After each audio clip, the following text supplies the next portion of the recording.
Hey there, Maple Nuts. Today I got you a tutorial video. I will be showing you an easy and cost-effective way of making your own Japanese maples and conifer soil.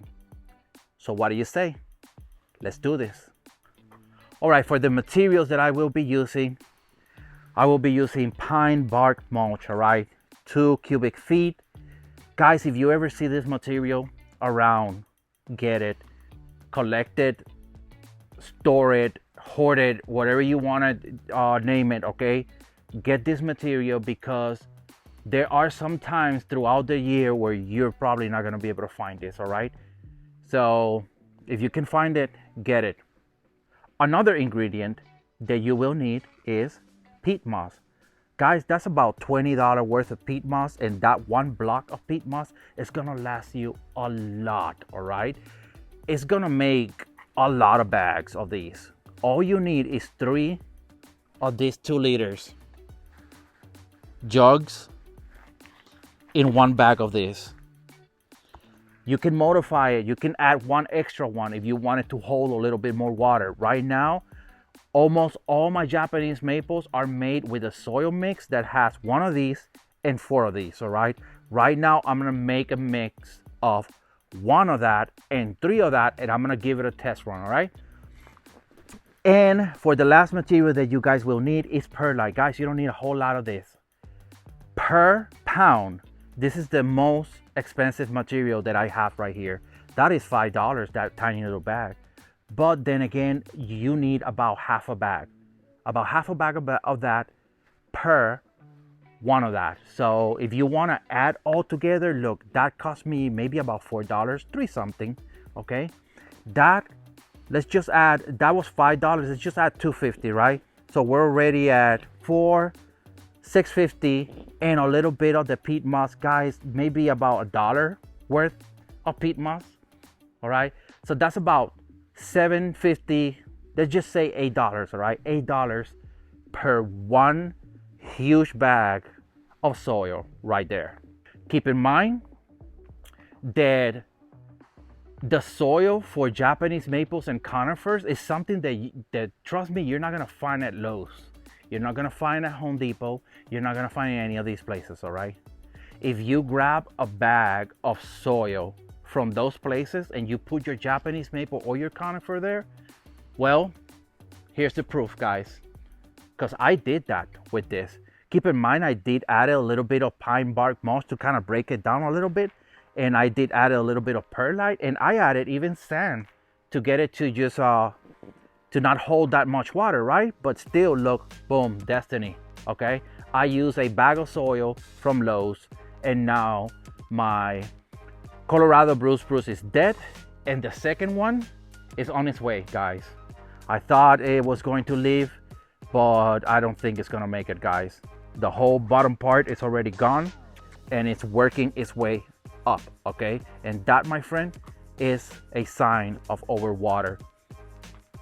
That soil from those big box stores, they hold too much water, and it is why I am showing you guys how to make the proper soil for your trees, all right? So let's do this.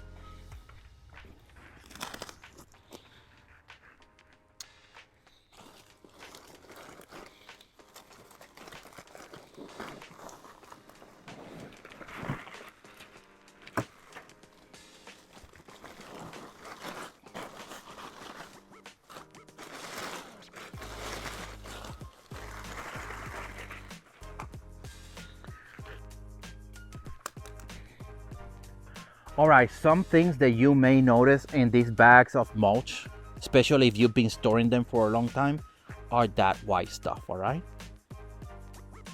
That is fungi, okay? It is okay, it's perfectly okay, guys. Don't freak out. Don't believe that that's poison, it's gonna kill your plants, it's rotten or something. It's not, okay? That is fungi. It's growing in the bag of our mulch, and it's feeding and breaking down that mulch. It's perfectly normal, guys. All right, I'm gonna add 3 of these.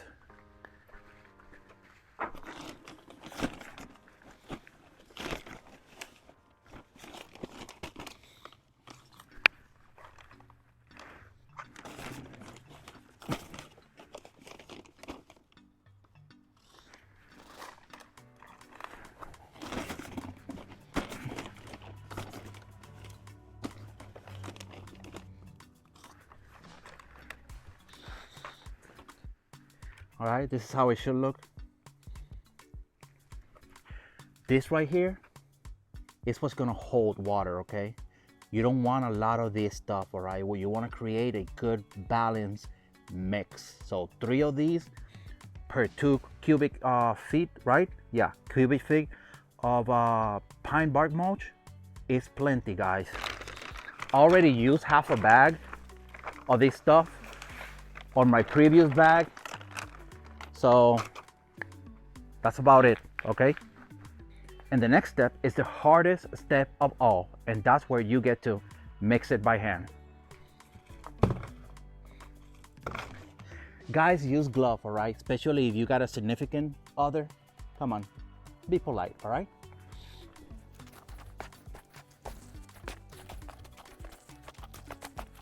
All right, guys, so first, what I did right here is try to mix in the perlite first, all right? Get it inside the material because the wind can blow it. It's pretty windy right now. So the next step is going to be, I'm gonna dig my hands at the very bottom and just pull up like that and let it go. And that is going to mix it all together like that.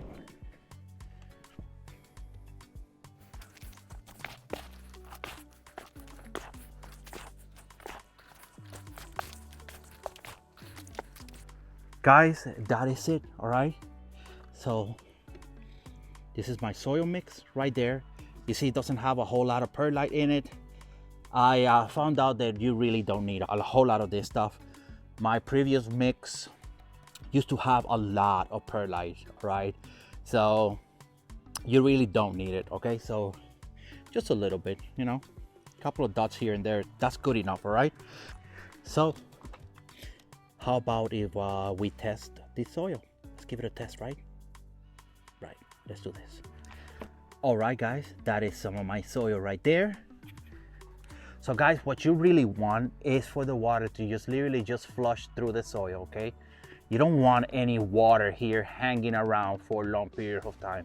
Now keep in mind that when the soil is really, really dry, peat moss will become a little bit hydrophobic for a very short amount of time. Therefore, water may hang around the top layer of soil until that kind of like hydrophobic effect runs out, which it should be fairly quick, and then water is just gonna flush through, all right? That is perfectly fine. In this case, I already got it wet, and water should flush through, all right? Even if I were to like compact it a little bit, if I were to do this and kind of compact it, water should flush through.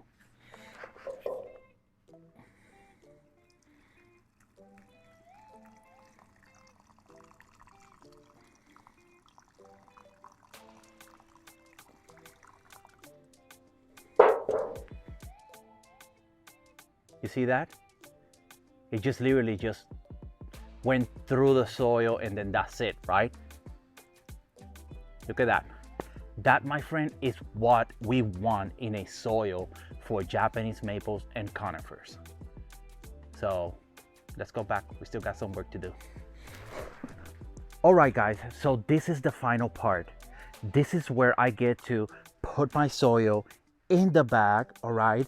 And these bags are gonna go somewhere where the sun doesn't hit at all. You don't want the sun hitting these bags, all right? These bags are color black. They absorb heat.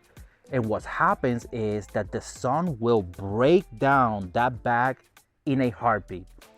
And you don't want to find yourself in spring lifting up the bag and the bag just literally just break apart and all your soil now is in the ground. Ask me how I know this. So listen to me and put them where the sun doesn't hit them at no point throughout the day, okay? So I hope I made myself clear with that.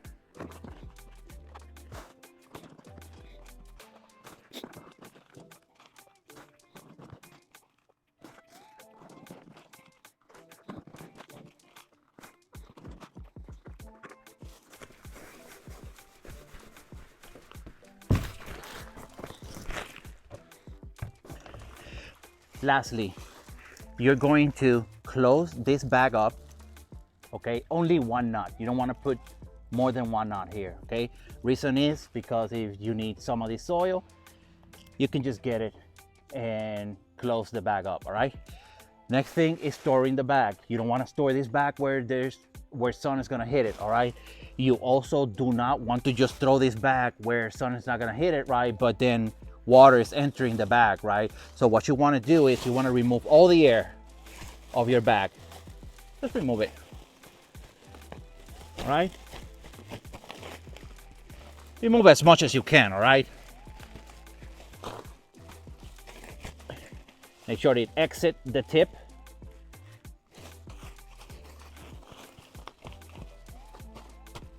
All right, twist it.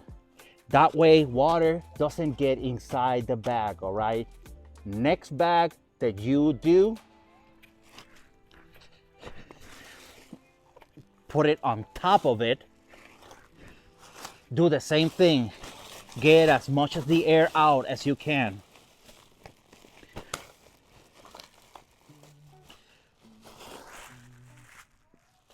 Roll it. And protect that opening at all times.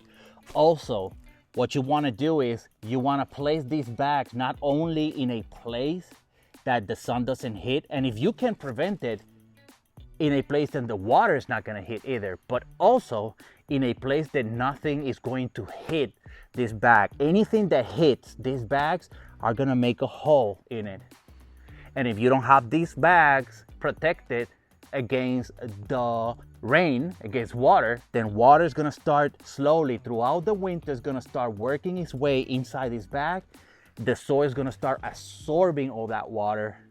Next thing, early winter, you're gonna want to use your soil for repotting. You're gonna lift it up and the weight of the material is gonna break your bag and all your material is gonna end up in the floor. All right, so those are 3 things that you need to watch out. Sun, water, and objects that may hit the bag and create holes in it, all right? If you can put these in a shed where they're well protected, even better, you're good to go, all right? Other than that, I can't put it, even though I got a huge shed there, it's always filled with other things, all right? So I gotta put them outside where the sun doesn't hit, all right? So that's what I do. All right, guys, so I think this is it. So there you go, my friends. I hope that you learned something today. You don't have to spend hundreds of dollars in expensive soils that is made, dedicated to Japanese maples and conifers. You can make it yourself for very cheap. If you have any questions, please post them in the comment section below. Other than that, I got nothing else for you guys. Thank you guys for watching, and I'll see you in the next video. Stay naughty, my friends.